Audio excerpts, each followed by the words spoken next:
What up, you guys? This is your boy Sherry Speaks. I'm sorry, I apologize for the late review, but here we go. Before I get anything started, once again, my deepest condolences to Nipsey Hussle's family and dearest friends, and you guys, to my people out there. As Nipsey once said, if he ever gets taken out, we all gotta ride. We all better ride for him, man. I for one, I'm gonna ride for Nipsey forever. I'm gonna unite. I want our people to unite and actually continue on, his legacy and what he stood for.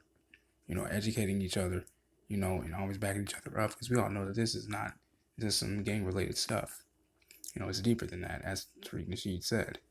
But back on track. Supergirl season 4 episode 17, all about Eve. It truly is all about Eve. And I liked how Supergirl, Lena, and Alex finally put all of their differences aside and decided to become a wonderful trio known as the Siren of Space Time. Because this whole episode was dedicated to finding Eve, Lex's crazy ass girlfriend. Well, they found her, but she was more so like a hologram, and that was all thanks to Eve's cousin that was getting experimented on. Because we all know that Lena, she found out that there's been an artificial hair nail serum. If you guys don't know what that is, that's the same serum that actually saved James's life and Lex's.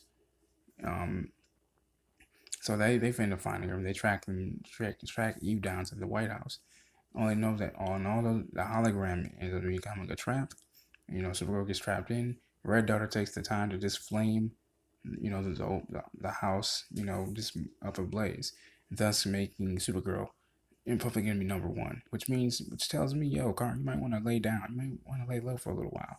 Don't become Supergirl for a while. Lay low. Let the heat die down. Another thing I want to mention today in this episode is that my boy John, man, he obviously he regrets killing Manchester Black because that's not the way he wants to do things.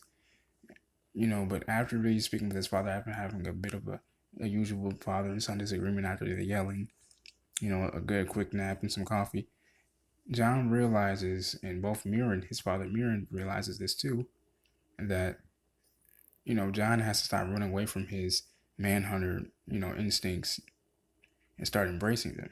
And with Mirren, he realizes that had he actually imparted his unconditional love for his son sooner, none of this really practically would have happened. There wouldn't be a big fight between the two of them every single time they try to talk. And then my boy Brenny gets his ring back. And Kara tells him very, very, almost kind of too intentional, where she says, "Make sure you keep that ring on you. You'll never know when you need it." It kind of signals that what's about to happen next is going to be some big stuff going down. And then also we see Lena, visit her mother Lillian in prison. Lillian always offering her motherly wisdom to her daughter and saying things like, for example, the heart is the most overrated organ. I can kind of see why she says that. But Lena has her own powerful words. She goes on to say, look, Lex is actually the one that's been trying to kill you. Boom. Bombshell. How do you like that, Mom? How do you like them apples? Right? But then also, when it comes down to the whole framing of Supergirl, even Colonel Haley realized that this was on some BS because she all knows that, Supergirl, this isn't her MO, to do something like this. So I'm glad she was on board. I'm glad Lena was on board. I'm glad Alex was on board. And then also my boy James, last but not least, going through, the traumatic event of being shot, damn near dying and or being paralyzed, thanks to the Hero serum, the original Hero serum that Lena created. Not to mention there was a bit of a debacle between Lena and Alex, and that's how they formed, the trio group I mentioned before, the Sirens of Space Time. When Alex had to break down to Supergirl that, look, Lena's project actually helped millions of people. Anyway, back to my boy James.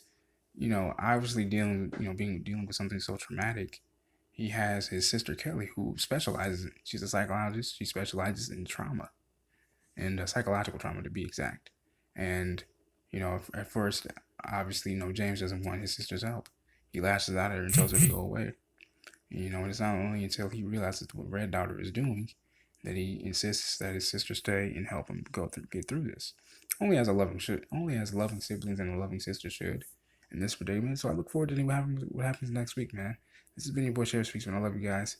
Make sure you guys hit that like button, hit that subscribe button. Also subscribe to my boys, Millaboy Gaming, and so on. This has been your boy Sheriff Speaks. Peace and love.